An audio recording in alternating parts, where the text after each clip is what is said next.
You ask Tiger to solve. This deals with linear equations with one unknown. The final result is a equals 270. Let's solve it step by step. Swap sides. Group all constants on the right side of the equation.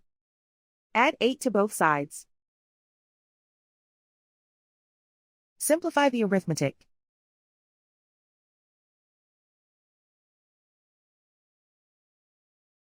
Isolate the a. Multiply both sides by 10. Group like terms. Multiply the coefficients. Simplify the fraction. Simplify the arithmetic.